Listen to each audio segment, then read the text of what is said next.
Debate. నా పేరు సందీప్. ఇక చీరలు గాజులు తెలంగాణ రాజకీయాల్లో హీట్ పెంచాయి. మహిళలను కించపరిచేలా ఎమ్మెల్యే పాడి కౌశిక్ రెడ్డి మాట్లాడారని, ఆయన్ను అసెంబ్లీ నుంచి సస్పెండ్ చేయాలని మహిళా కాంగ్రెస్ నేతలు డిమాండ్ చేశారు. మహిళా కమిషన్ సుమోటోగా తీసుకుని విచారణకు పిలవాలని డిమాండ్ చేశారు. మహిళలను అగౌరవపరిచేలా మాట్లాడిన ఇష్యూలో మొన్న కేటీఆర్, ఇప్పుడు కౌశిక్ రెడ్డి వార్తల్లో నిలిచారు. నేతలు వాడుతున్న పదజాలంతో మహిళల మనోభావాలు దెబ్బతింటున్నాయి. లీడర్లు తీరు మార్చుకోవాలా, వారి విమర్శల స్థాయి దిగజారుతుందా? ఇవాళ డిబేట్ లో చర్చిద్దాం. డిబేట్ లో మనతో పాటు గాలి వినోద్ కుమార్ గారు, అనలిస్టు, అదేవిధంగా బీఆర్ఎస్ నుంచి అనుషారాం గారు, అదేవిధంగా ఇందిరా శోభన్ గారు కాంగ్రెస్ నుంచి జాయిన్ అయ్యారు. ముందుగా వినోద్ కుమార్ గారు నమస్కారం అండి. నమస్తే. నమస్తే అమ్మా. సార్, పాడి కౌశిక్ రెడ్డి పార్టీ ఫిరాయించిన ఎమ్మెల్యేలకు గాజులు చీరలు పంపించడం, ఆ తర్వాత దానికి సంబంధించి కాంగ్రెస్ నేతలు స్పందించి వారికి చెప్పు చూపించడం, సార్ ఇదంతా పక్కన పెడితే రాజకీయ నేతలు వీరిపై మీ అభిప్రాయం ఏంటండి? అంటే పాడి కౌశిక్ రెడ్డి అసలు నిజంగా ఆయనకు లీడర్ గా పనికొస్తాడైతే నేను అయితే అనుకోను. ఎందుకంటే ఆయన మొదటి నుండి కూడా ఆయన వ్యక్తం చేస్తున్న విధానాలే. ఇప్పుడు ప్రజల నాయకుడు ఎట్లా ఉండాలంటే ప్రజలకు ఆదర్శంగా ఉండాలి. అంతేగాని ప్రజల్ని కించపరిచే విధంగానో, లేకపోతే కొన్ని కులాలను, కొంత వ్యక్తులను కించపరిచే విధంగా ఉండడం కరెక్ట్ కాదు. అనేక సందర్భాల్లో ఆయన చాలా వరకు కించపరిచే విధానాలు చేశాడు తప్ప ఒక ప్రజానాయకుడిగా, ప్రజలకు ఆదర్శ నాయకుడిగా ఎక్కడ నిలబడలే. రోజు అంటే మీడియాలో సంచలనం కోసం ఇట్లాంటి కార్యక్రమాలు చేయవచ్చు కాదు. కానీ అది ఒక పెద్ద 50% జనాభా మహిళా వర్గాన్ని వాళ్ళు కేవలము మహిళలంటే ఆ చీరలు గాజులు వేసుకొని మాత్రమే ఇంటికి పరిమితమవుతారా? ఇవాళ మహిళలు చాలా ప్రపంచంలో అనేక రంగాల్లో మహిళలు ఇవాళ ఎదిగారు. వాళ్ళు ఇవాళ అనేక ఆధిపత్యం చేస్తున్నారు. అంటే ఇవాళ అన్ని రంగాల్లో దూసుకుపోతున్నారు మహిళలు. మరి పురుషులు వేసుకున్న బట్టలు ఎందుకు చూపెడుతున్నాడు ఆయన? కేవలం మహిళలు వేసుకునే బట్టలు ఎందుకు చూపెడుతున్నాడు? మహిళలు వేసుకునే గాజులు ఎందుకు చూపెడుతున్నాడు? పాయింట్ షర్ట్ ఎందుకు చూపెడతలేడు? అంటే పురుషులందరూ తురుముకాలండి ఆయన ఉద్దేశం. పురుషులంతా మొత్తం సాహస వీరులు, మొత్తం ఈ ప్రపంచంలో మొత్తం సాహసాలన్నీ వాళ్ళే చేశారు. ఇప్పుడు సునీత విలియమ్స్ ఈ రోజు చూడండి, సునీత విలియమ్స్ ఇంకా అక్కడే ఉన్న స్పేస్ లా ఇంతకాలం నుండి ఇంత డేర్ అది. సునీత విలియమ్స్ ఒక ఆదర్శం స్పేస్ లా. అట్లాగే సునీత విలియమ్స్ తో పాటు ప్రపంచంలో పెద్ద పెద్ద లీడర్స్ ఉన్నారండి. అనేక రంగాల్లో నిష్ణాతులు ఉన్నారు. మహిళలు ఎందులో తక్కువ? ఎందుకు వాళ్ళకి అంటే వాళ్ళు మహిళలు తక్కువ? ఈ చీర జాకెట్ ఇవి లేకపోతే గాజులు నీకు పంపిస్తున్నా, నువ్వు కూడా వేస్ట్ ఫెలో అనే ఉద్దేశం. అంటే మహిళల్ని అది కించపరచడమే కదా. మహిళలు శక్తిహీనులని, బలహీనులని, మహిళలు ఇంటికే పరిమితం అవుతారని, లేదంటే మహిళలకి అసలు ఏది చేత కాదని ఒక మగ పురుష పెత్తనాన్ని వాళ్ళ ప్రదర్శించినట్టు కదా. ఇది ఎంతవరకు సమంజసం ఒక లీడర్ కు? భారత రాజ్యాంగము సమానత్వం బోధిస్తున్నది కదా. మహిళలు పురుషులు లింగ భేదాన్ని సపోర్ట్ చేయట్లేదు కదా. లింగం భేదాలని కానీ, లేదా ప్రాంతీయ భేదాలు కానీ, ఇంకొక భేదాలు లేకుండా ఇలా అందరూ సమానమైనప్పుడు మహిళల్ని ఎట్లా తక్కువ చూపిస్తాడు ఆయన? ఏ రకంగా మహిళల్ని తక్కువ చేస్తాడు ఆయన? ఏ రకంగా మహిళల్ని కించపరుస్తాడు ఆయన? అంటే అది కేటీఆర్ మాట్లాడినా, కౌశిక్ రెడ్డి మాట్లాడినా, రేవంత్ రెడ్డి మాట్లాడినా, ఇంకెవరు మాట్లాడినా కూడా దాన్ని నేనైతే సపోర్ట్ చేయనండి. అది పద్ధతి కాదు, అది కరెక్ట్ కాదు. ఇవాళ శివుని ఆదర్శం తీసుకోవాలి. ఆయన అర్ధాంగిరి మహిళల్ని సగం చేశాడు ఆయన. ఒక దేవుడుగా ఉన్నవాడే మహిళకు సగభాగాన్ని ఇవ్వగలిగాడు. అన్ని రంగాల్లో అంటే ఆ రకమైన హోదా ఇవ్వగలిగాడు. పక్కన కూర్చోబెట్టుకుని స్థాయి ఇవ్వగలిగాడు. యేసుక్రీస్తు లాంటి వాడు కూడా ఇవాళ తన యొక్క స్త్రీ వాళ్ళ మమ్మీని ఆమెకు ఆదర్శ మహిళగా చూపెట్టగలిగాడు. ఇట్లా మన పురాణాలు, బైబుల్, భగవద్గీత చాలా గ్రంథాలలో కూడా ఎంతో హోదా ఇచ్చాయి. మరి అట్లాంటి మహిళల్ని కించపరుస్తానంటే ఏ సమాజం అంటే సభ్య సమాజం, ఏ సమాజం కూడా ఒప్పుకోదు. తాలిబాన్ లాంటి దేశాలకు పోవాలి, ఆఫ్ఘనిస్తాన్ లాంటి దేశాలకు పోవాలి ఇలాంటి నాయకుడు. అక్కడ పోయి అక్కడ లీడర్ కావాలి. ఇక్కడ పనికిరాడాయన. కాబట్టి ఇట్లాంటి విధానాలనే నేనైతే సపోర్ట్ చేయను. అది మహిళలైనా, స్త్రీలైనా, పురుషులైనా ఎవరినైనా అగౌరవపరచడం అనేది సరైనగా కాదు. కాకపోతే వాళ్ళు తప్పు చేసి రాజ్యాంగపరంగా చేసిన తప్పులు, వాళ్ళు ఏదైతే షెడ్యూల్ 10 ప్రకారంగా ఏ రాజ్యాంగంలో నిబంధన ఉందో, సుప్రీంకోర్టు జడ్జిమెంట్స్ ఉన్నాయో ఆ రకమైన నిబంధనలు నువ్వు చెప్పగలిగితే, ఆ రకంగా నువ్వు చూపించగలిగితే ఎస్ కరెక్ట్. స్పీకర్ ఎందుకు నిర్ణయం తీసుకోవాలి, ఏ కారణం చేత నిర్ణయం తీసుకోవాలి, అవన్నీ చెప్పు, దాన్ని మాట్లాడు. సుప్రీంకోర్టు జడ్జిమెంట్, హైకోర్టు జడ్జిమెంట్లు ఉన్నాయి. చాలా రకాల ఇవాళ మోడల్స్ ఉన్నాయి. వివిధ రాష్ట్రాల్లో అనేక సందర్భాల్లో సుప్రీంకోర్టు ఇన్వాల్వ్ అయింది. మరి అట్లాంటి విషయాలు మాట్లాడు. వివిధ రాజకీయ పార్టీల అభిప్రాయాలు చెప్పుకో. నీ రాజకీయ పార్టీ అభిప్రాయం చెప్పు. అంతేగాని ఇష్టం ఉన్నట్టుగా ఈ చీరలు, ఈ లంగాలు, ఇట్లాంటి గాజులు చూపెడతానంటే ఏం పద్ధతి? నువ్వు ఏం లీడరు అసలు? అసలు లీడర్ గా పనికొస్తావా నువ్వు అనేది నాకున్న అభిప్రాయం. రైట్. అనుషరామ్ గారు నమస్కారం అండి. నమస్కారం. అంటే ఏ పార్టీ అధికారంలో ఉంటే ఆ పార్టీకి ఫిరాయింపులు కామన్. కాకపోతే ఈ మధ్యలో ప్రతిదానికి కౌశిక్ రెడ్డి స్పందిస్తున్నారు. అసలు దానికి సంబంధించి ఆయన మీద చాలా విమర్శలు వస్తున్నాయి. అసలు గాజులు చీరలు పంపించడం ఏంటనేది చాలా మంది అడుగుతా ఉన్నారు. ఏం చెప్తారు? ముందుగా అందరికి వినాయక చవితి నవరాత్రుల శుభాకాంక్షలు అండి. గ్రూప్ సభ్యులకు కూడా నా నమస్కారాలు. ఇక్కడ మాట్లాడిన వ్యక్తి ఒక సాధారణ వ్యక్తి కాదు, ఆయన ఒక ఎమ్మెల్యేగా ఎన్నుకోబడిన వ్యక్తి.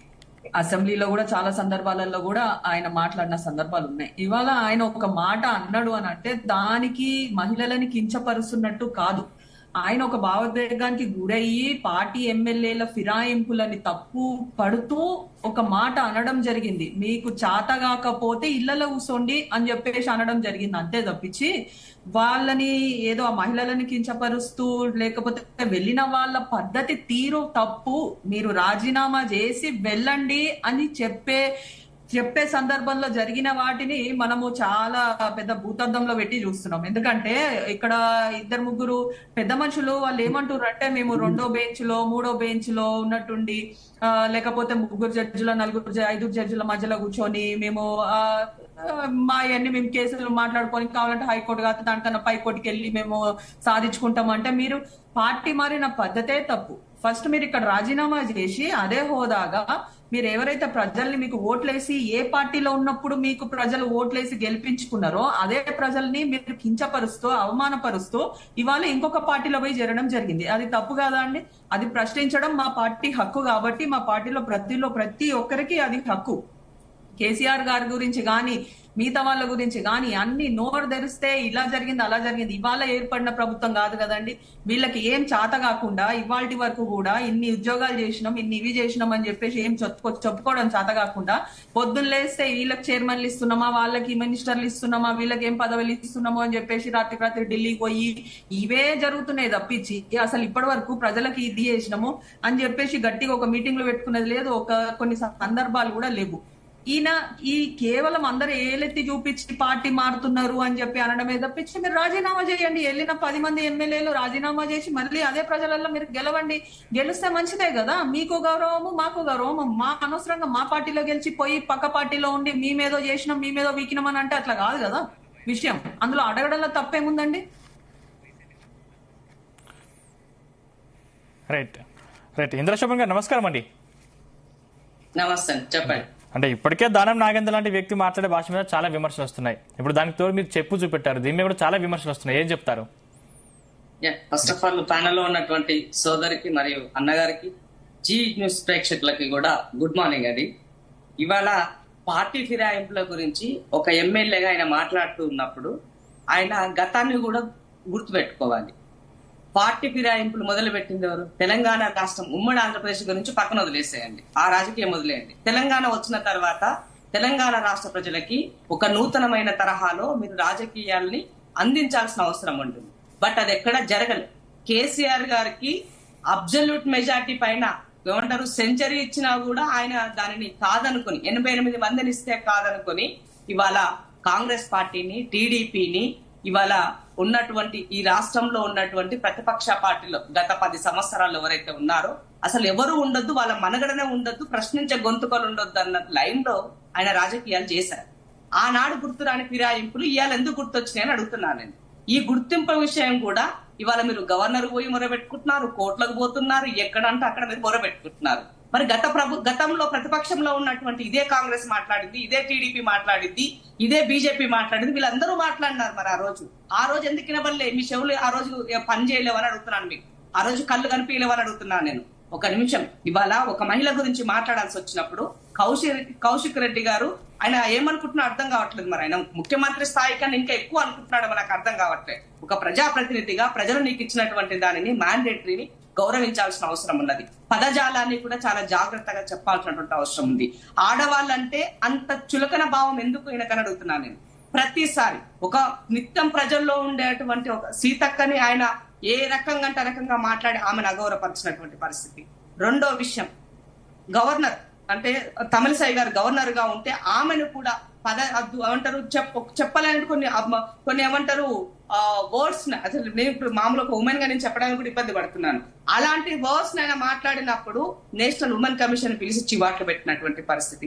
ఇవాళ ఈ రాష్ట్రంలో మీరు నిజంగానే మొగోళ్ళు అయితే రిజైన్ చేయండి, మీరు ఆడోళ్ళు అయితే గాజులు వేసుకోండి, చీర కట్టుకోండి అంటే ఇవాళ చాకలి ఐలమ్మ వారసత్వం పునికి పుచ్చుకున్నటువంటి ఆడబిడ్డలు ఈ రాష్ట్రంలో ఉన్నారు, గుర్తుపెట్టుకోండి. ఒక సమ్మక్క సారక్క లాంటి, ఒక ఝాన్సీ లక్ష్మీబాయి, ఒక రాణి రుద్రమాదేవి, ఇలా ఎన్నో పేర్లు ఈ తెలంగాణ రాష్ట్ర గడ్డలో పుట్టినటువంటి వాళ్ళ గురించి చరిత్రలు చెప్పుకుంటాం. మరి వాళ్ళ చరిత్రలో వాళ్ళ యొక్క వారసత్వంలో ఉన్నటువంటి వాళ్ళని ఇవాళ కించపరిచే విధంగా మీరు ఏ రకంగా మాట్లాడతారని అడుగుతున్నాను నేను. అంటే చేతగాని వాళ్ళ ఆడబిడ్డలు బీఆర్ఎస్ పార్టీలో ఆడలు ఎవరు నోరెత్తరు, ఎవరు మాట్లాడరు. ఇవాళ నా సోదరు ఒక డిబేట్ లో కూర్చొని కనబడుతున్నది. ఎవరైనా గత 10 సంవత్సరాల్లో ఒక్కనాడైనా ఒక మహిళ ఒక అత్యాచారం పట్ల గాని, ఒక ఏ విషయంలో ఒక మహిళ హక్కుల గురించి గాని, ఒక మహిళా కమిషన్ లేనాడు గాని ఎన్నడని వచ్చి బయటకు వచ్చి మాట్లాడినారా? అనగదొక్కే ధోరణి మీది, అణిచివేసే ధోరణి మీది. కానీ కాంగ్రెస్ పార్టీలో ఆ ఫ్లెక్సిబిలిటీ ఉంటుంది, మాట్లాడే స్వేచ్ఛ ఉంటుంది. మహిళలకి ఇవాళ గతంలో 10 సంవత్సరాల్లో యూపీఏ 1 యూపీఏ 2 లో ఉన్నప్పుడు ఇవాళ తెలంగాణ ఇచ్చింది ఒక ఆడబిడ్డ అండి. ఆ రోజు స్పీకర్ అయినా సోనియా గాంధీ చైర్పర్సన్ గా అయినా కూడా ఒక ఉమెనే ఉండి ఇచ్చింది మనకి. అది గుర్తులేదా మీకు? ఇదే సబితా ఇంద్రారెడ్డి గారిని కాంగ్రెస్ పార్టీ ఆమెని మంత్రినిచ్చింది, హోమ్ మినిస్టర్ గా అత్యున్నతమైన స్థానంలో నిలబెట్టింది. మరి అలాంటప్పుడు మహిళల్ని కించపరిచే అలవాటు మీకు ఉంది కాబట్టి అదే లైన్ లో మీరు మాట్లాడు. ఇదే కౌశిక్ రెడ్డి కాంగ్రెస్ పార్టీ నుంచి పోయిన వ్యక్తే కదా, తెలియదా కాంగ్రెస్ పార్టీ ఐడియాలజీ ఏముండింది, కాంగ్రెస్ పార్టీ మహిళల్ని ఏ విధంగా చూసింది తెలియదు ఆయన కానీ అడుగుతున్నాను నేను. కాబట్టి రాజకీయాల కోసం మహిళల్ని వాడుకుంటామని ఇవాళ మీ పబ్లిసిటీ కోసం మహిళల్ని వాడుకుంటామంటే ఊరుకున్న ప్రసక్తి లేదని తెలియజేస్తున్నా. పార్టీలకు అతీతంగా మహిళలందరూ కూడా ఒకటిగా ఉంటారు, ఒకే లైన్ లో ఉంటారు ఎప్పుడైనా కూడా. వాళ్ళ యొక్క హక్కులకు గాని, వాళ్ళ మనోభావాలకు గాని, వాళ్ళ ఆత్మగౌరవానికి దెబ్బ తగిలినప్పుడు ఆటోమేటిక్ గా అందరూ మాట్లాడతారు, వీటి గురించి నివారిస్తారు. కాబట్టి ఇప్పుడు నేషనల్ ఉమెన్ కమిషన్ అయినా రాష్ట్ర ఉమెన్ కమిషన్ అయినా కూడా సుమేటగా తీసుకోవాలి. ఇదే Kaushik Reddy already national women commission ఆయనకు చివాట్లు పెట్టింది కాబట్టి మరొకసారి ఈయనకి బుద్ధి చెప్పాల్సిన అవసరం ఉంది. ఆయన సభ్యత్వాన్ని రద్దు చేయాల్సిన అవసరం ఉంది. ఒక ఎమ్మెల్సీ అయినా ఒక ఎమ్మెల్యేగా అయినా కూడా ఉండేటువంటి అర్హత అంటే వాటి యొక్క లైన్ ప్రాపర్ గా మెయింటైన్ చేయాల్సిన అవసరం ఉంది. మీరు ఏం చెప్పదలుచుకుని సమాజానికి ఏం చెప్పదలుచుకుని అడుగుతున్నాను మిమ్మల్ని. ఇవాళ కోర్టు గైడ్ లైన్స్ ఇచ్చింది పార్టీ ఫిరాయింపులకు సంబంధించి, స్పీకర్ ని తీసుకోమని చెప్పినారు. అన్న అడ్వకేట్ గా ఉన్నారు, మరి maybe right are wrong I don't know. So ఇవాళ స్పీకర్ కి డైరెక్షన్ ఇచ్చేటువంటి రైట్ కూడా కోర్టులకు లేదని నాకు తెలుసు. ఎందుకంటే అతనికి ఉన్నటువంటి పవర్స్ అన్నది ఆ రకంగా ఉన్నట్టు స్పీకర్ గారికి ఉన్నటువంటివి. మరి చేయమని చెప్పడంలో తప్పు లేదు కదా, నేను గౌరవిస్తున్నాను, నేను కాదనట్లే. బట్ కానీ ఇచ్చినటువంటి లైన్ కోర్టులకి లేదని నాకు తెలిసినటువంటిది, అది అన్న చెప్పాలి దానికి సంబంధించింది. అయితే ఇక్కడ ఉన్నటువంటి దాంట్లో ఎవరము మనం ఏది మాట్లాడినప్పటికీ కూడా పార్టీ ఫిరాయింపులు గత ప్రభుత్వంలో కాంగ్రెస్ ప్రతిపక్షంలో ఉన్ననాడు 12 మందిని కాంగ్రెస్ పార్టీ నుంచి ఇవాళ నువ్వు టీడీపీ నుంచి బేస్ నుంచి నువ్వు పనిచేసినవురా. ఇవాళ టీడీపీ పార్టీని వదులుకొని ఇవాళ నువ్వు మళ్ళీ ఇంకో ప్లాట్ఫామ్ వెళ్ళాల్సిన పరిస్థితి ఎందుకు వచ్చింది? ఆ పార్టీని చంపేసినారు కాబట్టి నువ్వు ఇంకో ప్లాట్ఫామ్ వెతుకోవాల్సిన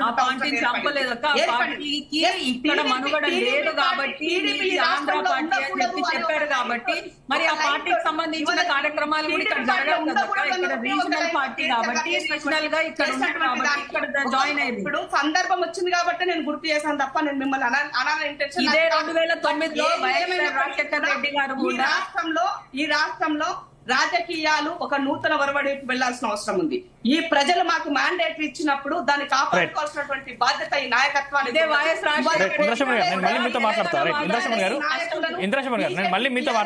ఇద్దరు కలిసి కూడా మీ పార్టీ పడగొడతామంటే ప్రజలు ఇచ్చిన మ్యాండేట్ ని ఎవరెందుకు వదులుకుంటారు? కాబట్టి నువ్వు అడగొట్టేంద్ర భయ్, నువ్వు చెప్పింది నీకే చూపిస్తుందని చెప్పేసి తీసుకునే పని వాళ్ళు చేస్తున్నారు. కానీ వ్యక్తిగతంగా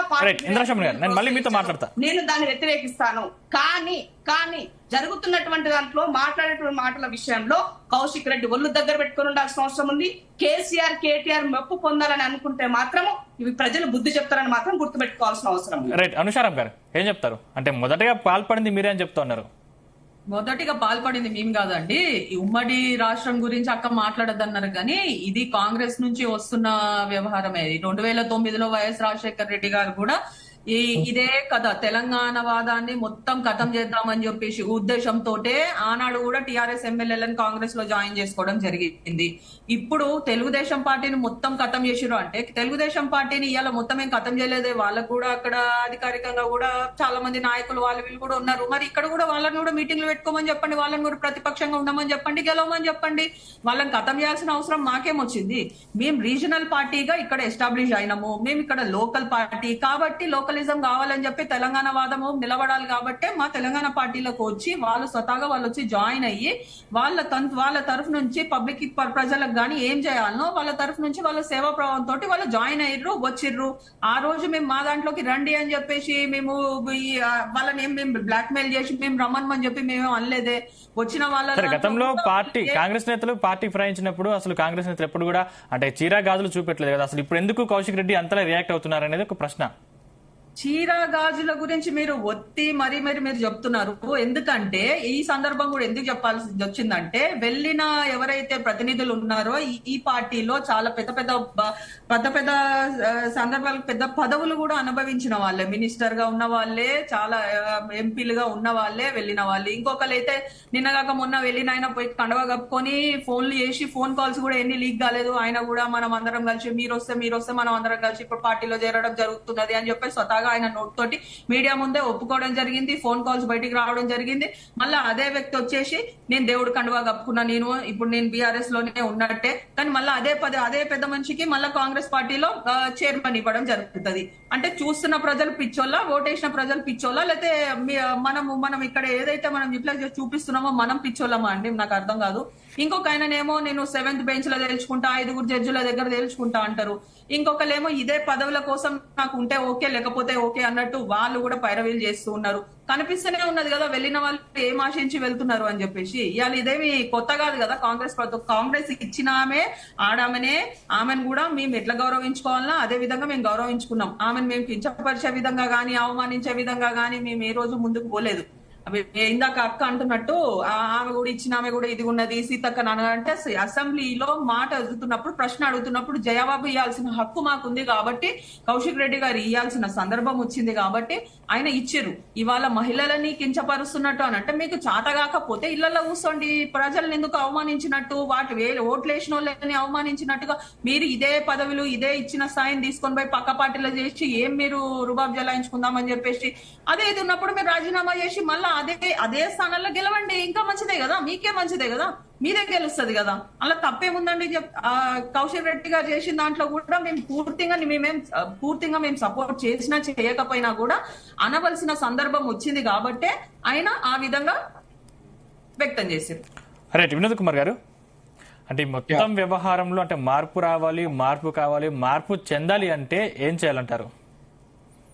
అంటే నేనేమంటున్నా మేడం గారు కరెక్ట్. అంటే నేనేమంటానంటే చెప్పే విధానము చీరలు గాజులు చూపిస్తేనే చెప్పినట్ట అంటే లేకపోతే ప్రవర్తించలేదు కదా. ఇదే ఒక మాట వినండి. నేనేమంటున్నాను మేడం, ఇవాళ ఆ పార్టీలు మారడం అనే దాన్ని నిజంగా ఆయనకు నైతికత లేదు. ఎందుకంటే ఆయన కూడా పార్టీ మారన్నాడు కాబట్టి పార్టీలు మారడం అనే దాన్ని ఖచ్చితంగా రాజీనామా చేసి రావడం అనే దాన్ని ఒక నైతిక చర్యగా మనం రాజకీయ పార్టీలలో భావించాలి. ముఖ్యంగా షెడ్యూల్ 10th లో స్పష్టంగా యాంటీ డిఫెక్షన్ లా ఉంది. యాంటీ డిఫెక్షన్ లా చాలా స్పష్టంగా 1/3 మెజారిటీ ఉంటే తప్ప నువ్వు మెర్జి కాదు. మిగతా వాళ్ళు పోయినా కూడా మెర్జి కానట్టే లెక్క. కాకపోతే పోయిన వాళ్ళు అనుష గారు మీ వాయిస్ అదేంటి మ్యూట్ లో పడింది, చూడండి మ్యూట్ లో పడింది. అయితే ఇవాళ 1/3 మెజారిటీ మీరు మ్యూట్ లో ఉన్నారు. 1/3 మెజారిటీ ఉంటే తప్ప అది మెర్జ్ అయినట్టు కాదు. ఇవాళ పోయిన వాళ్ళు కూడా రాజీనామా చేయకపోయింది కాబట్టి తప్పది. చాలా స్పష్టంగా ఒక రాజకీయ పార్టీ మ్యాండేట్ ఇచ్చి మీ పార్టీ నుండి గెలిచి మీ మేనిఫెస్టోను ప్రజలు అంగీకరించి మీ పార్టీ ద్వారా గెలిచిన వాళ్ళు అనైతికంగా పోయి అందులో చేరగావడం ఎవరు దాన్ని సమర్థించదు కూడా. నేనైతే అసలు సమర్థించాను. అట్లాంటి ఎందుకు సమర్థించాను అంటే ఆయన ఉద్దేశం చెప్పుకోవడం తప్పు కాదు కదండి. నేనేమంటాను, చెప్పే విధానాలు ఉంటాయండి. ఇప్పుడు చెప్పే విధానాలు ఇప్పుడు నేనేమంటానంటే చీర తీసుకొచ్చి చూపెట్టడము, గాజు తీసుకొచ్చి చూపెడితేనే కాదు. ఆయన ధర్నా చేయండి, ఆయన ధర్నా చేయమనండి. ఆయన ఎమ్మెల్యే కాదండి, అసెంబ్లీ ముంగట మీ లెజిస్లేటివ్ ఆఫీస్ ముంగట, లేకపోతే గాంధీ విగ్రహం ముంగట, అంబేద్కర్ విగ్రహం ముంగట 10 మంది ఎమ్మెల్యేలు వచ్చి ధర్నా చేయండి, తప్పలేదు. ఇలా స్పీకర్ తొందర నిర్ణయం తీసుకోమని కోర్టు చెప్పింది. కోర్టు చెప్పినాక ఇంకా స్పీకర్ ఎందుకు ఆలస్యం చేస్తారు? స్పీకర్ ఇంతకుముందు చెల్లి చెప్పినట్టుగా, ఇందిరా చెల్లి చెప్పినట్టుగా స్పీకర్ కి అన్ని పవర్స్ ఉండవు. ఆయన సభ నిర్వహణ వారికే పవర్స్ ఉంటాయి, డిస్క్వాలిఫికేషన్ పవర్స్ మాత్రమే ఉంటాయి. కాకపోతే అదే నేనేమంటున్నానంటే 100% చేయాలంటున్నా. చేసేయడానికి పోయి ధర్నా చేయమనండి. స్పీకర్ ఛాంబర్ ముంగట ధర్నా చేయండి, తప్పేమున్నది? స్పీకర్ నిలదీయండి, తప్పేముంది? స్పీకర్ ఏమైనా ఆకాశం నుండి ఊడిపడ్డా? కాదు కదా. Speaker is also a member of the assembly. ఆయన ఒక మెంబర్ ఆఫ్ ది అసెంబ్లీ, కలిసి ఎన్నుకున్నారు స్పీకర్ గా. అది ఒక పార్టీ, అధికార పార్టీ ఎన్నుకున్నది. సో ఆ అధికార పార్టీ ఎన్నుకున్న మాత్రం అధికార పార్టీకి అనుకూలంగా స్పీకర్ వ్యవహరించడానికి లేదు. Speaker must be A neutral person. ఆయన న్యూట్రల్ పర్సన్ ఉండి చట్టానికి లోపడాలి. ఆయన రాజ్యాంగంలో ఉన్న 10th షెడ్యూల్ ను గౌరవించాలి. ఆయన గౌరవించకుండా ఉంటే ఖచ్చితంగా స్పీకర్ కూడా లయబులే. స్పీకర్ మీద మీరు పోయి గెలిచినోడు పార్టీ, ఈ పార్టీ మీద గెలిచి పోయినోడు బానే ఉన్నాడు. ఆ పోయిన వ్యక్తి గురించి ఈ పెదలేష పార్టీ గురించి ఎందుకు ధర్నా చేయాలండి? నేనేమంటానంటే ఇప్పుడు మన కౌశిక్ రెడ్డి గారు, ఆయన ఇప్పుడు ఇందిరా శోభన్ సిస్టర్ కూడా చెప్పినట్టుగా చెప్పిన విధానాన్ని చెప్పడం, ఆ పార్టీలు మారడం తప్పనే విషయాన్ని నేను కూడా సపోర్ట్ చేస్తా. కానీ ఆయన చెప్పిన విధానం ఏదైతే ఉందో, చీర గాజుల వ్యవహారమే కరెక్ట్ కాదు. మిగతా అన్ని కరెక్టే, ఆయన భావం కరెక్టే, కానీ ఈ పద్ధతి కరెక్ట్ కాదు. నేనేమంటానంటే మీరు సేమ్ స్పీకర్ ఛాంబర్ ముంగట పోయి ధర్నా చేయండి. ఎందుకంటే స్పీకర్ నిర్ణయం తీసుకోవాలి. ఆయన బాధ్యత కూడా. ఎందుకు ఆయన బాధ్యత అంటున్నానంటే, స్పీకర్ సర్వాధికారాలు ఉండవు. ఆయన మొత్తం ఆయనకు కేవలము ఆయన సభ వరకే ఆయన లీడర్, బయట ఎక్కడ లీడర్ కాదు ఆయన. సభా మర్యాదలు మాత్రం పాటి. సభా మర్యాద ఏందండి? ఒక డిస్క్వాలిఫికేషన్ సభ్యులని నువ్వు అట్లనే ఎట్లా కొనసాగిస్తావు? నీకు ఇప్పుడు అర్హునిగా ఎట్లా కొనసాగిస్తావు? నువ్వు కొనసాగించే అర్హత లేదంటే వాళ్ళకి టైం ఇస్తున్నట్టున్నారు. కోట్ల చుట్టూ తిరిగి మీరు రిజెక్ట్ చేసుకోండి అని చెప్పి టైం ఇస్తున్నట్టే ఉన్నది. అదే అంటున్నా, నేనేమంటున్నానంటే అది అనైతిక చర్య అంటున్నా. అది అనైతిక చర్య. స్పీకర్ అనైతిక చర్యకు పాల్పడదు కదా. స్పీకర్ సభా మర్యాదలను, సభను గౌరవించాలి కదా, సభ రూల్స్ ను గౌరవించాలి కదా. కాబట్టి స్పీకర్ కోర్టు మొట్టికాయలు వేసి నువ్వు కనుక నిర్ణయం తీసుకోకపోతే మేమే తీసుకుంటాం అనే స్థాయికి ఇవాళ జడ్జిమెంట్ వచ్చిందంటే స్పీకర్ ఆలస్యం చేస్తున్నట్టే కదా అర్థం. కాబట్టి స్పీకర్ గారు, గౌరవ స్పీకర్ గారు, ఇప్పటికైనా ఆలస్యం చేయకుండా నిర్ణయం తీసుకోండి. ఇవాళ ఒక ప్రజల మ్యాండేట్ ఇచ్చారు.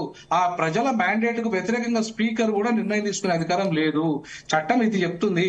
చట్టాన్ని గౌరవించండి, లేదంటే కనీసం తీర్పునైనా గౌరవించండి, హైకోర్టు తీర్పునైనా గౌరవించండి స్పీకర్ గారు. కాబట్టి నేనేమంటానంటే స్పీకర్ గారు ఏదైనా తక్షణమే నిర్ణయం తీసుకొని ఆ ప్రజలకు న్యాయం చేయాలి. ముఖ్యంగా ప్రజల తీర్పును గౌరవించాలి స్పీకర్ గారు అనేది నేను విన్నపం చేస్తున్నా. అంతేకాకుండా ఇవాళ కౌశిక్ రెడ్డి గారు కూడా నేను ఒకటే చెప్తున్నాను, స్పీకర్ గారిని నిలదీయండి, కానీ పద్ధతులు వేరే. ఈ పద్ధతి కాదు, మహిళల్ని అగౌరవపరిచే పద్ధతి కాకుండా మీరు స్పీకర్ గారి దగ్గరికి ఛాంబర్ ముంగడ పోయి ధర్నా చేయొచ్చు. స్పీకర్ మీరు ప్రజా కోర్టులో నిందించవచ్చు. స్పీకర్ మీద మీరు అవసరం అయితే కోర్టుకు పోవచ్చు, తప్పేం లేదు. స్పీకర్ ఏమో అతీతులు కాదు. రాష్ట్రపతి మీదనే ఇవాళ రూలింగ్ ఇస్తుంది, గవర్నర్ గారి మీదనే రూలింగ్ ఇచ్చింది హైకోర్టు, సుప్రీంకోర్టు. మరి స్పీకర్ మీద ఇవ్వరా? ఖచ్చితంగా ఇస్తారు. ఎందుకంటే వాళ్ళ పరిమితి దాటి వ్యవహరించడానికి స్పీకర్కి అధికారం లేదు. వాళ్ళ పరిధికి లోబడి మాత్రమే పనిచేయాలి. కాబట్టి ఇవాళ హైకోర్టు ఇచ్చిన తీర్పును స్వాగతించాలి. అట్లాంటి తీర్పులు ప్రతి పార్టీ గౌరవించాలి. ప్రతి పార్టీ కూడా ఖచ్చితంగా ఎవరైతే అనైతికంగా రాజీనామా చేయకుండా వాళ్ళ పార్టీ ద్వారా గెలిచి ఇంకో పార్టీలో పోతారో వాళ్ళు ఎట్లయినా అయినా కూడా అనర్హులే. కాబట్టి వాళ్ళకి డిస్క్వాలిఫికేషన్ ఇమ్మీడియట్లీ ఇవ్వాల్సిన బాధ్యత ఉంది. అంతేకాకుండా స్పీకర్ సర్వాధికారి కాదు. ఆయన కేవలం వారికి ఆ అసెంబ్లీ వరకే సర్వాధికారి. మిగతా రాజ్యాంగ నియమావళిని, మిగతా చట్టాలని ఆయన గౌరవించాలి. గౌరవించకపోతే ఆయన మీద కూడా చర్యలు తీసుకోవడానికి ఇవాళ కోర్టు కూడా సిద్ధంగా ఉన్నామని చెప్తున్నారు. మేమే డిస్క్వాలిఫై చేస్తామని చెప్తున్నది. కాబట్టి ఖచ్చితంగా దాన్ని నేను సపోర్ట్ చేస్తాను. ఇలాంటి అనైతిక రాజకీయాలను మనం ఎట్టి పరిస్థితుల్లో స్వాగతించద్దు. అది ఏ పార్టీ అయినా సరే. ఇవాళ కడియం శ్రీహరి గారు ఏ ముఖం పెట్టుకొని ఆయన అంతకాలము తెలుగుదేశంలో అనుభవించాడు అధికారము, తర్వాత బీఆర్ఎస్ లో డిప్యూటీ సీఎం హోదాలో అనుభవించాడు. ఆయనకి ఏం తక్కువైందని పోయి కాంగ్రెస్ లో చేరిండండి? నాకు అర్థం కాలే. తన బిడ్డ కోసం నేను ఎంపీ టికెట్ కోసం చేరిండి అని చెప్పి రేపు డివిజన్ బెంచ్ లో పిటిషన్ ఇస్తాడా? డివిజన్ బెంచ్ లో రేపు ఆర్గ్యూ చేస్తే నిలబడుతుందా? నా బిడ్డ కోసం నేను పోయి కాంగ్రెస్ లో చేరినంటే నడుస్తుందా? కాబట్టి ఇట్లాంటి అనైతిక చర్యలు, అంత పెద్ద లీడరు కాంగ్రెస్ లో ఉండి బీఆర్ఎస్ మాట్లాడే నైతిక అర్హత లేదని మాట్లాడితే ఆయనకుందా నైతిక అర్హత? ఆయనకుందా? నేను అడుగుతున్నా. ఓపెన్ పదవులు అనుభవించిన వాళ్ళు కదా. ఇప్పుడు అన్ని పదవులు అనుభవించిన నువ్వు, అన్ని సంవత్సరాలు అన్ని పదవులు అనుభవించి ఆ పార్టీకి ఇవాళ ప్రజల మ్యాండేట్ కు తిరస్కరించి నువ్వు పోయిన వాడికి నీకు నైతిక అర్హత ఉందా? కడియం శ్రీహరి తప్పు కదా, ఆయన పద్ధతే కరెక్ట్ కాదు. సెల్ఫిష్ ఇంట్రెస్ట్ లో నువ్వు పోయి పార్టీ పేరు మీద ఇలా నేను నియోజకవర్గ అభివృద్ధి కోసం పోయినా అని చెప్పి ఎన్ని అబద్ధాలు ఆడతారండి వీళ్ళంతా. ఇది ఇట్లాంటి అనైతిక లీడర్లను అసలు ప్రజలు ఇంకోసారి ఎన్నుకోవద్దు. అసలు రేపు బై ఎలక్షన్ వస్తే కడియం శ్రీహరిని డిపాజిట్ లేకుండా చేయాలి ప్రజలు, అప్పుడు కానీ ఇట్లాంటి వాళ్ళకు బుద్ధి వస్తాయి. నేను ఈ చర్యలు నేను ఎట్టి పరిస్థితుల్లో సమర్థించను. రైట్, ఇంద్రశోభన్ గారు. ఇప్పుడు లాస్ట్ ఫిరాయింపులు చేసినటువంటి కాంగ్రెస్ పార్టీ 12 మందిలో గెలిచింది ఒక ఇద్దరు మాత్రమే గెలిచారు. 10 మందిని ఓడగొట్టారు ప్రజలు, చూపించారు అది ఏంటి అని. సో ఇవాళ పార్టీలకు అతీతంగా పార్టీ ఫిరాయింపుల గురించి ఒక చర్చ జరగాల్సిన అవసరం ఉంది. ప్రజలు వేసిన ఓటుకి చెల్లుబాటు లేకుండా చేసినటువంటి దానికి మళ్ళీ పొలిటికల్ సిస్టమ్ లోనే మళ్ళీ అమెండ్మెంట్ జరగాల్సినటువంటి అవసరం ఉంది, అది పార్లమెంట్ లోనే. సో ప్రజలు నిర్ణయించిన దాన్ని ప్రజల ద్వారానే తిరస్కరించేటువంటి హక్కు కూడా వచ్చే విధంగా చట్టాలు మారాల్సినటువంటి అవసరం ఉందని ఈ సందర్భంగా చేయాల్సినటువంటి అవసరం ఉంది. అయితే నేను ఒక సుప్రీంకోర్టు అడ్వకేట్ తో మాట్లాడితే తను చెప్పింది ఏంటి అంటే, స్పీకర్ కి విశిష్ట అధికారాలు ఉంటాయి, కోర్టులకి స్పీకర్ యొక్క అధికారాన్ని డైరెక్ట్ చేసేటువంటిది ఉండదు అని నేను విన్నాను. అందుకని అన్న క్లారిటీ ఇవ్వాలని ఇందాక నేను అన్న విషయం అదే అన్నట్టు. అయితే ఇక్కడ జరిగినటువంటి నేపథ్యంలో ఇవాళ దొంగే దొంగ అన్నట్టుగా గురువింద సామెత యాదికి వచ్చేటట్టుగా ఇవాళ బీఆర్ఎస్ మొన్నటి దాకా గల్లీ లీడర్ నుంచి ఢిల్లీ లీడర్ వరకు మీరు పార్టీలో చేర్చుకున్నారు కదా. ఆ రోజు లేనటువంటి సోయి ఇవాళ ఎందుకు యాదికి వస్తుంది, మీకు ఇవాళ ఎందుకు గుర్తుకొస్తుందని అడుగుతున్నాను నేను. అంటే ఆ రోజు ఆ పార్టీలు పడ్డ మనోవేదన ఇవాళ నువ్వు మనోవేదన గురవుతున్నావు కాబట్టి అయ్యో నా పార్టీ భవిష్యత్తు ఏమవుతుందని నువ్వు బయటకు వచ్చి మాట్లాడుతున్నావు. ఇవాళ సబితమ్మ కాంగ్రెస్ పార్టీ ఎమ్మెల్యేగా ఉండి మీ పార్టీలకు వస్తే మీరు ఆమెను మంత్రి చేసినారు. ఇవాళ తలసాని శ్రీనివాస్ యాదవ్ గారిని ఆయన గెలిచిన ఒక 10-15 రోజులకే తీసుకొచ్చి మీరు మంత్రి చేసినారు. ఇంత నిస్సిగ్గుగా మీరు రాజకీయాలు చేసి ఇవాళ వీటి గురించి మాట్లాడితే ఈ సమాజము, పార్టీల సంగతి పక్కన పెట్టండి, సమాజము మిమ్మల్ని ఏమనుకుంటుంది?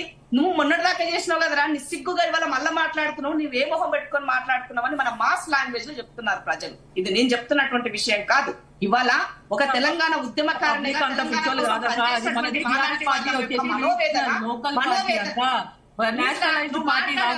నేషనలైజ్డ్ పార్టీ కాదు, బీఆర్ఎస్ కి ఖచ్చితంగా ప్రతి ఒక్క విషయం పని లేదా. బీఆర్ఎస్ కి సంబంధించిన వాళ్ళు అధికారులు ఉన్నారు, ఢిల్లీలో లేరు. ప్రతిదానికి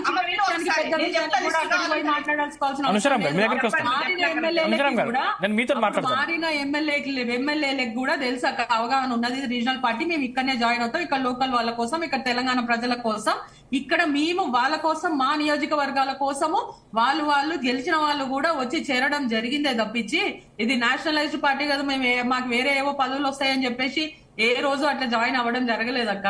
మీరు అది కొంచెం ఆలోచించాలి. మీరు అప్పుడు మీకు ఆలోచన లేదని అంటే అప్పుడు మాకున్న ఆలోచన ప్రభుత్వం ఏర్పడడం కానీ మేము మా తెలంగాణ ప్రజలకి ఏం చేయాలనే మేము ఆలోచించుకున్నాం 10 సంవత్సరాలు తప్పించి ఇట్లా ఇప్పుడు జరిగిన 9 నెలల్లో ఏం చేసిండు అనే దానికి ప్రజలే ప్రశ్నించుకునే విధంగా మేము ఏ రోజు పరిపాలన కూడా చేయలేదు. అది ఏ రోజు మా కేసీఆర్ గారికి కానీ కేటీఆర్ గారికి కానీ ఏ రోజు ఇట్లా ప్రజల నుంచి క్వశ్చనింగ్ చేయించుకునే అంత అవసరం కూడా మాకు పట్టలేదు. తిరస్కరించారు మిమ్మల్ని, అందుకే ప్రజలు తిరస్కరించారు.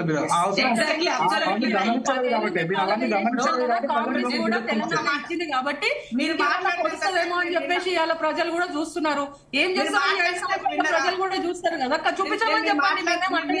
అందుకే చెప్తున్నాను, మీరు మాట్లాడిసేపు నేను విన్నాను, నోట్ చేసుకున్నాను. నేను మళ్ళీ దానికి కౌంటర్ చేస్తున్నాను. నేను ఇవాళ మీరు పార్టీలో ఉన్నారు కాబట్టి పార్టీ లైన్ లో మీరు మాట్లాడాలి, డిఫైన్ చేసుకోవాలనుకోవడంలో తప్పు లేదు.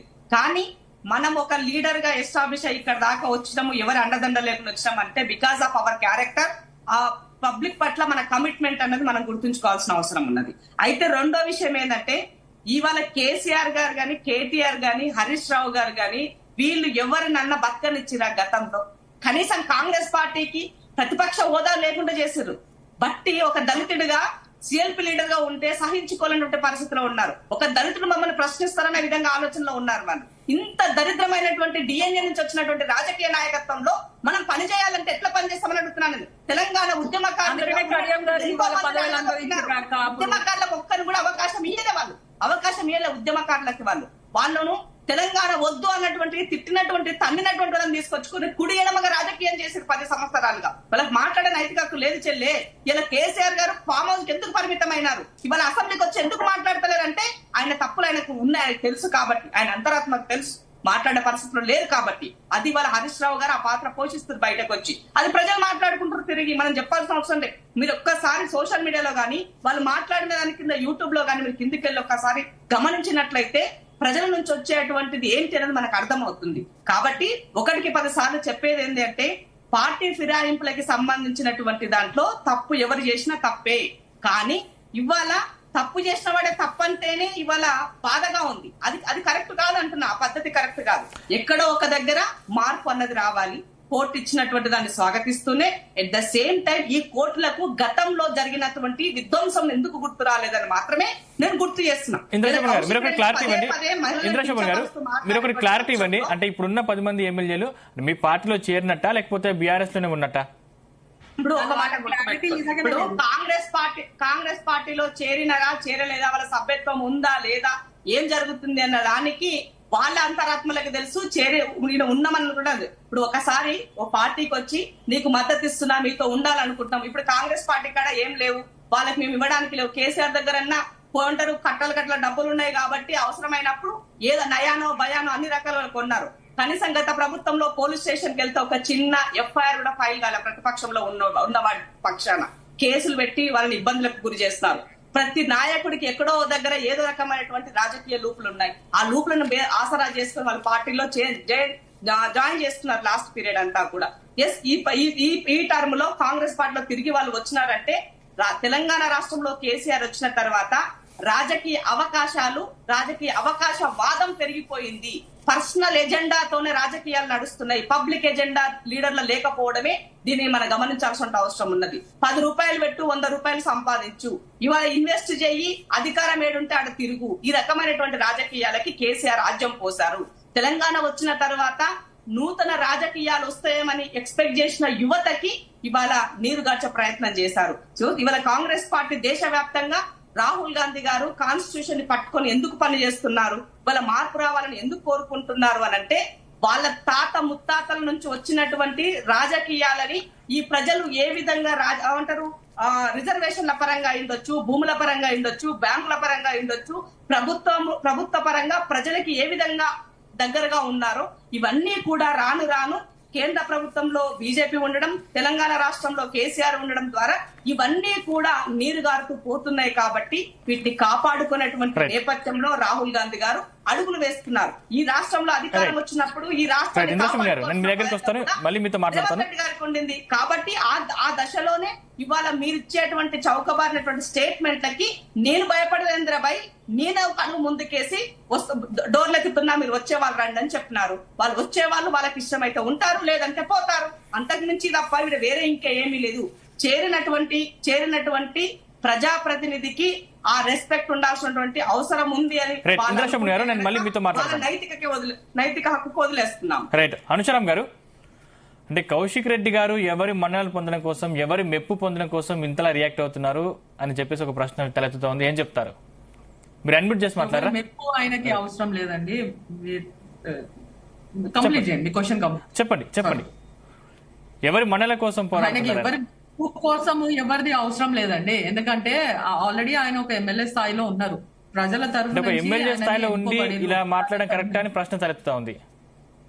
ఎమ్మెల్యే స్థాయిలో ఉండి అని అంటే ఇప్పుడు ఇప్పటిదాకా ఇక్కడ ఉండి పదవిలో అనుభవించిన వాళ్ళు వెళ్ళిన పద్ధతి తప్పు పట్టే విధంలో ఆయన తరఫు నుంచి ఆయన ఒక స్పష్టీకరణ ఆయన చేసిన విధానం తప్పు పడుతున్నారు. దాని గురించి మనం ఇవాళ మాట్లాడుకుంటున్నాము. చేసిన విధానాన్ని మీరు తప్పు పట్టండి, వెళ్ళిన పద్ధతి అయితే తప్పులు కావు కదా, వాటి గురించి కూడా మనం మాట్లాడాలి కదా. ఆ వెళ్ళిన పద్ధతులు ఇప్పుడు ప్రజలు పిచ్చోలు కాదు కదా. గాలి వినోద్ కుమార్ గారు చెప్పినట్టు స్పీకర్ ఛాంబర్ ముందు కూడా ధర్నా చేయొచ్చు, అటువంటివి కూడా తీసుకోవచ్చు కదా. స్పీకర్ ఛాంబర్ ముందు అంటే పదవులు అనుభవించి వీళ్ళు ఇక్కడ ఇష్టం వచ్చినట్టు రాజీనామాలు చేయకుండా పోయి వేరే పార్టీలో ఉండి అక్కడ గెలిచి అక్కడ ఇప్పుడు మళ్ళా చైర్మన్లు పదవులు మినిస్టర్లు ఆశించి ఒకవేళ ఆ రేవంత్ రెడ్డి గారికి ఢిల్లీలో పర్మిషన్ దొరికి ఆయన కనుక పదవులు గాని మినిస్ట్రీలు గాని వీళ్ళకి ఇచ్చిన తర్వాత అంటే మేము మా దాంట్లో మేము మా ప్రజలందరి కోసం కూడా మేము ఇక్కడ పోయి మేము ఇక్కడ ధర్నా చేసి ఆ ఉన్న ఆయనని గెలిపించిన ఆయనని ఎవరైతే పార్టీ మన ఆయనని ఇప్పుడు రాజీనామా చేయండి, అది స్పీకర్ గారు అట్లీస్ట్ అనర్హత వేటు వేయండి అని చెప్పేసి మేము అట్లా మా ప్రజానాయకులు కూడా పోయి కేసు వేయబట్టే కదా ఇప్పుడు స్పీకర్ గారికి కూడా అదే విధంగా వెళ్ళింది. దాని గురించే కదా స్పీకర్ గారిని రియాక్ట్ అవ్వమని చెప్పేసి కూడా మనం చెప్తున్నాం ఇవాళ. అంటే ఆవేశంలో ఆక్రోశంలో మాట్లాడుతున్నారా? ఆవేశం ఆక్రోశం మాకు అవసరం లేదండి. మేము చాలా ఆలోచించి ప్రజల నుంచి ఉన్నాం కాబట్టి, వాళ్ళ ప్రతిపక్షంలో కూడా ఉన్నాం కాబట్టి ప్రజల తరఫు నుంచి ప్రజలకు ఏదైనా చేయండి. ఇంకా కూడా ఇప్పుడు ఈ రాజీనామాలు ఈ పార్టీ ఫిరాయింపులు ఇవి కూడా కాదండి డిస్కషన్.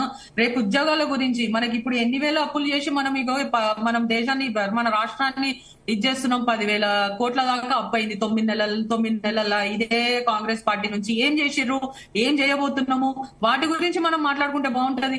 ఈ పార్టీ ఫిరాయింపుల గురించి మీరు ఇది చేసుకోండి అంటే వెళ్ళిన ఖర్చుతోటి వెళ్ళిన గ్రజ్ తోటి ఆయన వేసుకోండి చీరలు కట్టుకోండి అంటే మీకు చేత కాకపోతే మీకు తెలియలేకపోతే మీకు అంత దిమాగ్ పని చేయకపోతే మాట్లాడుకుంటే బీఆర్ఎస్ ప్రభుత్వం అధికారంలో ఉన్నప్పుడు 7 లక్షల కోట్ల అప్పు చేసిందని కాంగ్రెస్ సీఎం కూడా ఏ రోజు పద్ధతి కూడా మాట్లాడింది కూడా మనం చూడలేదు కదండి. ఆయన కూడా ఆయన సందర్భాలలో నేను పలు సందర్భాల్లో ఇది చేసుకున్నట్టు ఆ కుక్కలు చింపిన ఇస్తారని చెప్పేసి ఇంకొక విధంగా చాలా విధాలుగా ఆయన మాట్లాడిండు. ఆయనది వీళ్ళకి తెలియదా వాళ్ళ లాంగ్వేజ్ ఏదైనా ఒకళ్ళని చూపిస్తున్నప్పుడు 4 వేలు మనల్నే చూపిస్తుంటాయి. వేలు మనం ఒకళ్ళ దిక్కు వేలెత్తి చూపిస్తున్నప్పుడు ఆ విధంగా ఒకసారి వాళ్ళు కూడా చూసుకుంటే బాగుంటది. ఇందాక ఇప్పుడు అక్క చెప్పినట్టు సొంతంగా వాళ్ళ ఏదైతే ఈ పార్టీలో ఉన్నారో అదే పార్టీ గురించి చెప్పుకుంటున్నట్టున్నది కానీ ఎట్లా అంటున్నట్టు లేదు. అది అక్క చెప్తున్న అన్ని కూడా రైట్. వినోద్ గారు ఏం చెప్తారు? ఏం లేదు, ఇప్పుడు నేను ఒకటే చెప్పదలుచుకున్నా. ఇప్పుడు పార్టీలు ఫిరాయింపులు అనే దాన్ని ఇప్పుడు ఎవరైనా ఏ పార్టీ అయినా సరే గతంలో బీఆర్ఎస్ చేసిన తప్పులు ఉన్నాయి, చాలా ఉన్నాయి. కాబట్టి ఇవాళ దాన్ని రిపీట్ చేసి అంటే వెంజీనియస్ గా అంటే బీఆర్ఎస్ తప్పు చేసింది కాబట్టి నేను తప్పు చేస్తా అని చెప్పి కాంగ్రెస్ తప్పు చేయడం కూడా కరెక్ట్ కాదు.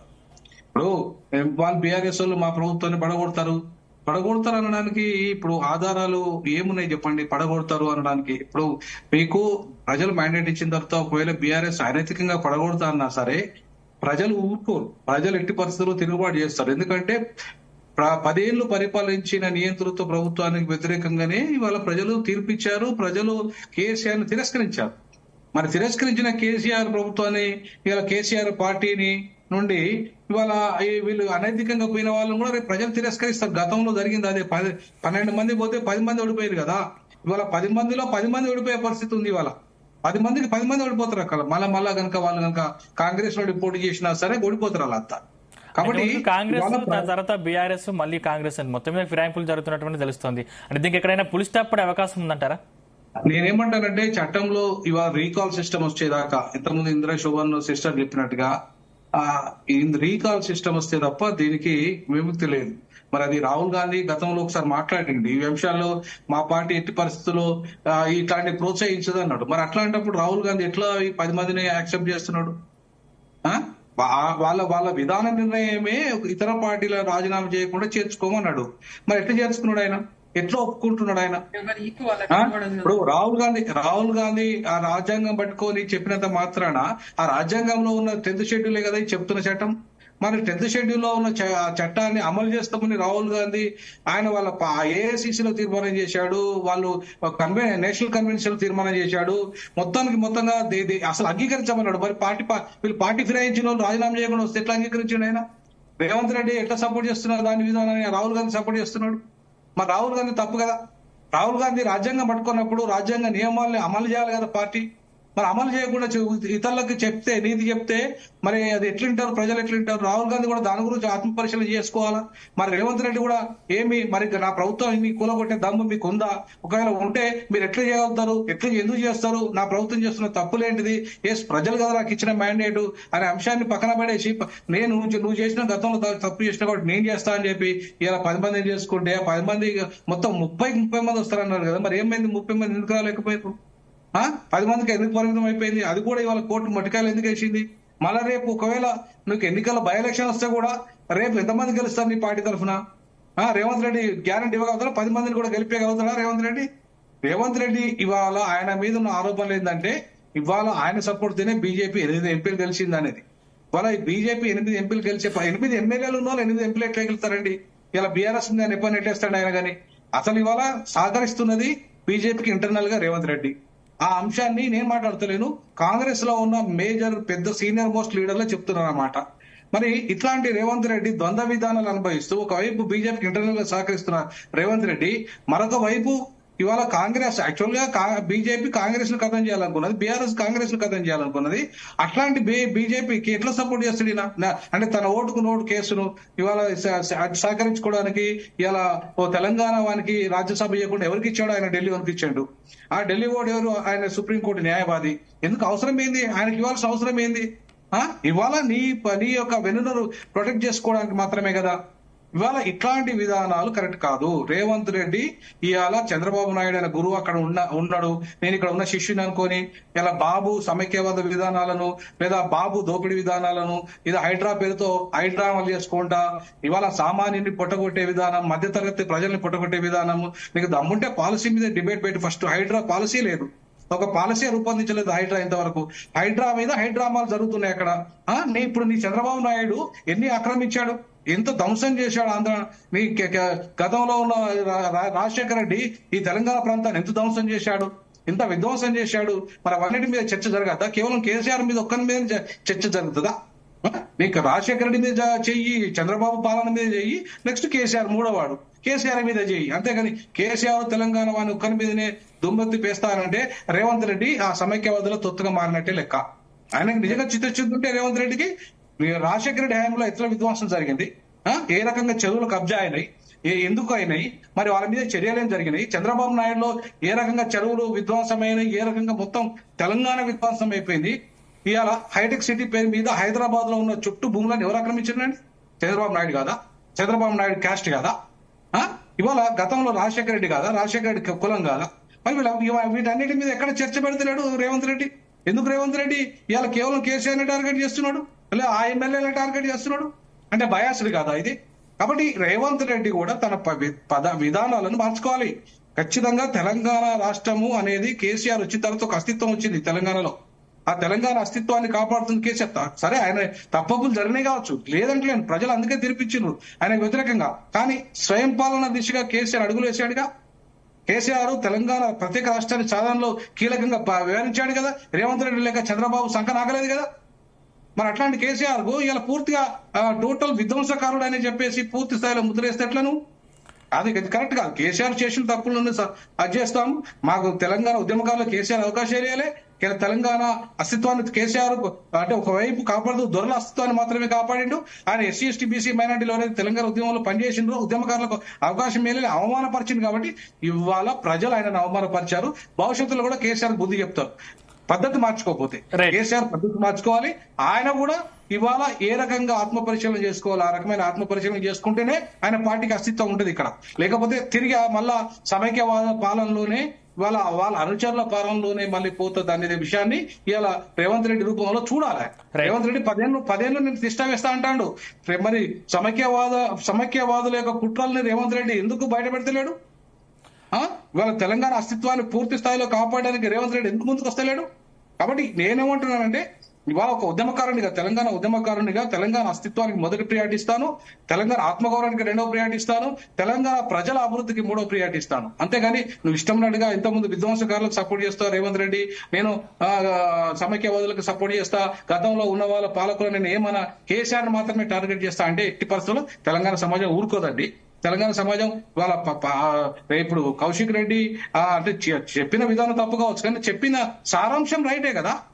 చెప్పిన సారాంశం ఏ పార్టీ అయినా కూడా అట్లాంటి విధానాలు చేస్తే ఖచ్చితంగా నిలదీయాల్సిందే. ప్రజాక్షేత్రంలో ప్రజలు స్పీకర్ తొందర నిర్ణయం తీసుకోకపోయినా ఖచ్చితంగా ప్రజాక్షేత్రంలో ప్రజలు మాత్రం నిర్ణయం తీసుకుంటారు. ఆ బై ఎలక్షన్ లోని రేపు ఖచ్చితంగా ప్రజలు వాళ్ళకి బుద్ధి చెప్తారనే విషయాన్ని మాత్రం ఖచ్చితంగా ఈ నాయకులు గమనించాల్సిందే నేను కోరుకుంటున్నాను. రైట్, ఇంద్రశమన్ గారు మీరు ఫైనల్ కంక్లూడ్ ఇవ్వండి, ఏం చెప్తారు? ఇప్పుడు అన్న చాలా ఆరోపణలు చేస్తున్నారు. బీజేపీని గెలిపించిందే కాంగ్రెస్ పార్టీ అని.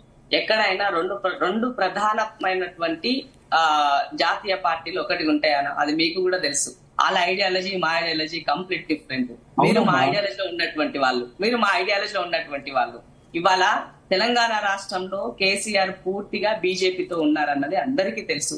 వాళ్ళ అవసరాలు అప్పట్లో వార్తలు కూడా వచ్చినాయి, ఢిల్లీలో కుస్తీ గల్లీలో దోస్తీ చేసినటువంటి నేపథ్యంలో జరుగుతున్న దాంట్లో మన ఎంపీ ఎలక్షన్స్ పూర్తిగా బీఆర్ఎస్ ఓట్ ఎనిమిది మంది ఎంపీలు ఎట్లా గెలుస్తారమ్మా? 8 మంది ఎమ్మెల్యేలు ఉన్న వాళ్ళు 8 మంది ఎట్లా ఎంపీలు ఎట్లా గెలుస్తారు చెప్పండి.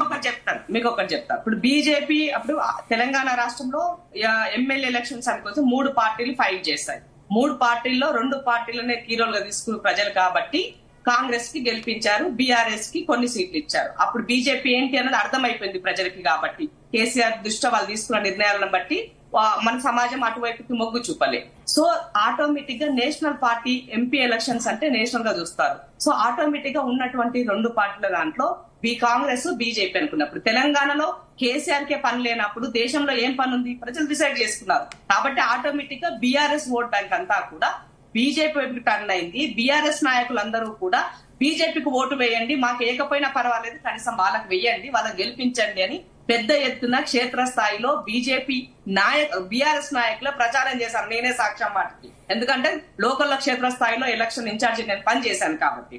అయితే ఇక్కడ జరిగినటువంటి దాంట్లో బీజేపీ బీఆర్ఎస్ 2 ఒకటే కాబట్టి మన పక్క రాష్ట్రంలో ఉన్నటువంటి మహారాష్ట్రలో కాంగ్రెస్ పార్టీ బయట ఉండి మద్దతు ఇచ్చి ప్రభుత్వాన్ని ఏర్పాటు చేస్తే ఆ ప్రభుత్వాన్ని కూలదోసి అందులో నుంచి ఒక షిండేని క్రియేట్ చేసి పార్టీ పెట్టినటువంటి నాయకుందే ఈ పార్టీ కాదని ఉద్ధవ్ ఠాక్రేది ఈ పార్టీ కాదని చెప్పేసి కొత్తగా ఏర్పాటు చేసుకున్న ఉదంతాలు మన కళ్ళ ముందు కనబడ్డాయి. అలాంటప్పుడు తెలంగాణ రాష్ట్రంలో పార్టీని కాపాడుకోవాల్సిన బాధ్యత, నాయకులను కాపాడుకోవాల్సిన బాధ్యత, ప్రభుత్వాన్ని కాపాడుకోవాల్సిన బాధ్యత నాయకత్వం పైన ఉన్నది. కాబట్టి వద్దనుకున్న విషయాలు ఇదే రేవంత్ అన్న పిసిసి ప్రెసిడెంట్ గా ఉన్నాడు, రాళ్ళు తీసుకొని రువ్వండి పార్టీ మారతే అని చెప్పినాడు. కట్టుబడి ఉండి ఆయన దానికి, ఆయనకి ఎక్కడ కూడా పార్టీలను చేర్చుకోవాలని ఇంటెన్షన్ ఆయనలో లేదు. ఎప్పుడైతే ఈ పరిణామాలు కొనసాగినాయో ఆటోమేటిక్ గా తన యొక్క డైరెక్షన్ కూడా మార్చుకోవాల్సిన అవసరం ఏర్పడిందని మాత్రం మన తెలంగాణ సమాజం కూడా గమనించాల్సిన విషయం. సో కొన్ని విషయాలు రాజకీయాలలో మీకు కూడా తెలుసు, రాజనీతిలో భాగంగా ఒకరిని కాపాడడం కోసం ఒకరిని చంపినా తప్పు లేదని రాజనీతిలో చెప్పినటువంటి పదాలు మనకు తెలుసు ఆ విషయం. కాబట్టి ఈ సందర్భంలో ఈ ప్రజల యొక్క ఇచ్చిన మాటని మనం కాపాడుకోవాలి అంటే ఈ నిర్ణయం తప్పదన్న దృష్టిలో మాత్రమే మీరు వచ్చే వాళ్ళు ఎవరైనా ఉంటే రండి అని స్వాగతించారు తప్ప వాళ్ళ ఇళ్లలోకి పోయి కండువలేసి మంత్రి పదవులు ఇచ్చి ఇలాంటి కార్యక్రమం జరగలేదని మాత్రం మనం గమనించాలి. బట్ ఏదేమైనప్పటికీ కూడా దేశంలో ఎక్కడ ఒక దగ్గర ఈ ఫిరాయింపులకు చెక్కుపడాల్సినటువంటి అవసరం ఉన్నది. ఈ ప్రజాస్వామ్యాన్ని, ప్రజలు వేసిన ఓటును, బాబాసాహెబ్ అంబేద్కర్ ఇచ్చిన ఓటు హక్కు విలువను కాపాడుకోవాల్సిన బాధ్యత మన వర్గాల పైన ఉందని మాత్రం చెప్పదలుచుకునే సందర్భంగా. ఇక 3వ విషయానికి వచ్చినట్లయితే హైడ్రాకి సంబంధించినటువంటి దాంట్లో దానికి ఎక్కడో ఒక దగ్గర ఒక మార్పు జరగాలి, ఒక ప్రక్షాళన జరగాలి, ఒక అడుగు ముందుకు వేసినారు, ఒక పని మొదలు పెట్టారు. అతనికి ఏమంటారు అన్ని హక్కులు ఆయనకి ఇచ్చిన సూపర్ పవర్స్ ని ఇచ్చి మీరు పని మొదలు పెట్టని చెప్పేసి హైడ్రాకి ఇవ్వడం జరిగింది. సో ఆ దిశగానే తన పని కొనసాగిస్తున్నారు. ఇప్పుడు మొదలైంది మాత్రమే, పూర్తి కాలే. ఇంకా ఇవాళ కాంగ్రెస్ పార్టీకి సంబంధించినటువంటి కేంద్ర మంత్రి గతంలో పనిచేసిన పల్లం రాజు వాళ్ళది కూడా పడగొట్టినటువంటి పరిస్థితి. దాదాపు 14 ఎకరాలు ఎంతో ఉన్నట్టుంది వాళ్ళది, స్పోర్ట్స్ కు సంబంధించినటువంటిది. అంటే ఈ పార్టీ ఆ పార్టీ కాదు, పార్టీలకు అతీతంగా ఆ ఎఫ్టీఎల్ పరిధిలో కానీ చెరువుల పరిధిలో కానీ ఎవరు కబ్జాలు చేసినా వాటిని కూలగొట్టాల్సిందే. ఇది సుప్రీంకోర్టు కూడా గైడ్ లైన్స్ ఇచ్చింది. ఎలాంటి నోటీస్ ఇవ్వాల్సిన అవసరం లేదు. అక్రమంగా కట్టిన వాడికి, కబ్జా చేసినటువంటి వాడికి, చెరువులను విధ్వంసం చేస్తున్నటువంటి వాడికి అని సుప్రీంకోర్టు ఇచ్చినటువంటి గైడ్ లైన్స్ ఉంది. కాబట్టి ఆ దిశగా మూవ్ ఆన్ అవుతున్నారనా. సో తప్పకుండా ఒక తెలంగాణ ఉద్యమకారునిగా మీరు ఎలాంటి సలహాలు సూచనలు ఇచ్చినా కూడా ఎక్కడ తప్పు జరుగుతున్నా ఆ తప్పును సరి చేసుకోవడం కోసం మన ప్రభుత్వం సిద్ధంగా ఉంది. తప్పకుండా మీ యొక్క సలహాలను ఈ ప్రభుత్వానికి ఇవ్వాల్సిందిగా విజ్ఞప్తి చేస్తున్నాం. తప్పకుండా మార్పు వైపుకి ఈ తెలంగాణ ముందు మూవ్ ఆన్ అవుతుందని మాత్రం చెప్పదలుచుకున్నా.